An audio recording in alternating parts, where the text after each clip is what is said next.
Kaugnay doon sa isinusulong na investigasyon ng Kamara doon sa Dolomite, ano ba 'yan? Baywalk project ba 'yan sa Manila Bay? Yung proyekto ng DNR sa ilalim ng administrasyon ni Duterte, yung kontrobersyal na Dolomite, ha? Oh, ngayon iimbestigahan ng Kamara 'yan. Bakit iimbestigahan? Eh, dahil nga dito sa nangyaring pagbaha, nababanggit ng MMDA, isa daw sa posibleng dahilan niyan ay ito ngang Dolomite na ito kasi naharangan yung daanan ng tubig. Galing doon sa mga kalye ng Manila, ng Metro Manila, may naharangan nung tinambak na mga Dolomite sand yung ilang waterway o daanan ng tubig palabas na sana sa Manila Bay. Kaya ito yung isa sa mga tinitingnang contributory o kaya iimbestigahan. Pangalawa, dahil pag-uusapan na rin lang yan kung talaga nga bang iyan ay isa sa mga dahilan ng baha o nakakontribute sa matinding pagbaha ngayon sa Metro Manila, pag-uusapan na rin. Yang bang Dolomite na Baywalk ano na yan, project ng DNR sa ilalim ni Duterte na pinagmalaki pa noon ay kung titingnan sa cost nito, ilan ba ang nagastos diyan?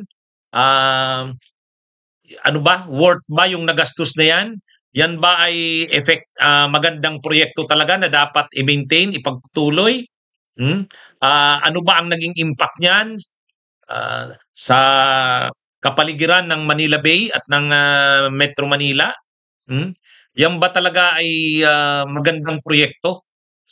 Kaya kasi malaking ginastos diyan, parang kung hindi tayo nagkakamali, parang 329 million yata ang kabuang project na yan ng ng Manila Bay na yan. Oh, kasama na yung hinakot pa yung Dolomite na yan galing ng Cebu. Yung Dolomite sand na yan galing ng Cebu yan. Nung panahon ni Duterte yan, pinagmamalakihan ng mga DDS. Pinagmamalakihan ni Duterte, gumanda raw bigla ang Manila Bay. Samantalang artificial lang naman yun.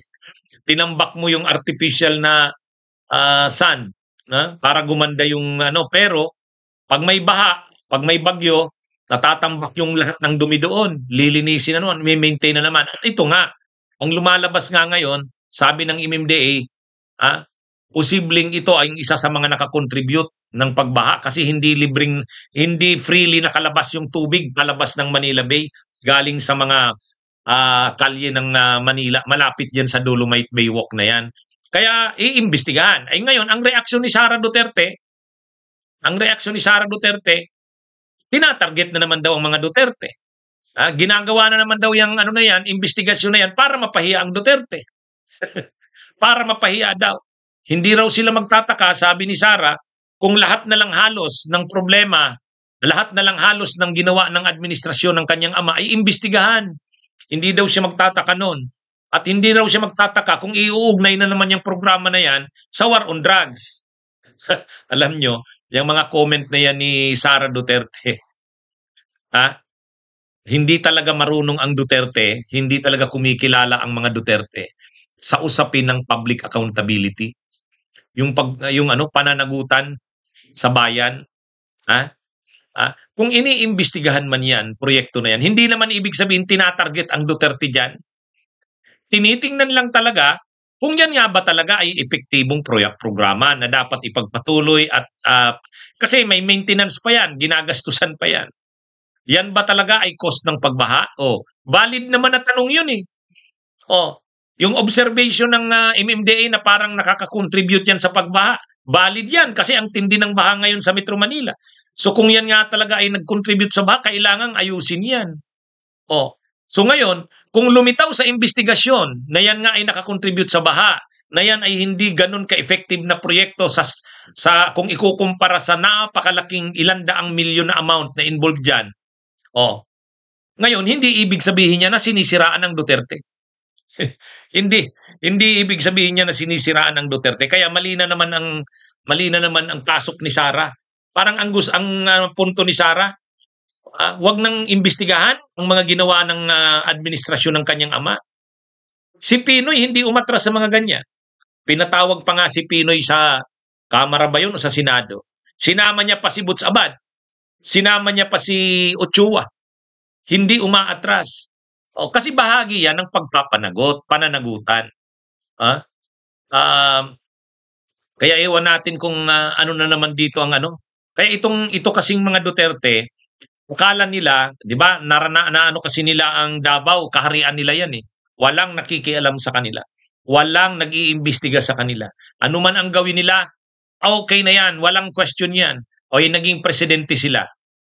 O naging administrasyon ng Duterte. So ayaw nila na imbestigahan sila. Kahit si Sara Duterte, yung confidential funds, ayaw niyang busisiin. Parang sa kanila, wala silang pananagutan. Kasi ang turing nila, parang kaharian nila ang Davao. Kaharian nila ang Pilipinas. Hindi monarkya ang Pilipinas. Ang Pilipinas ay republic. The Philippines is a democratic and a republican state. Yan ang nakakalimutan ni Sara. Kaya dito, iniimbestigahan ng Dolomite Project na yan, na tama lang naman imbestigahan kasi makita talaga, effective ba yan? Yung ginastos ba dyan ay worth naman dyan sa project na yan? O yan ba'y maraming impact sa pagbaha, sa kapaligiran ng Manila Bay at ideklara yan na kung ano nga ba yan, effective ba yan, magandang proyekto o dapat naman talagang i-review yan. Kasi nung panahon ni Duterte, pinagmamalaki yan. Ay kitang-kita naman artificial eh. Artificial. So ngayon, iniimbestigahan, umaalma si Sara. Lahat na lang daw ng ginagawa ng kanyang ama o programa ng kanyang ama iniimbestigahan. O anong mali doon? Lahat ba talaga? Hindi naman eh. Yung mga ano lang, mga matitingkad na dapat imbestigahan. Yung war on drugs. Yung Pogo.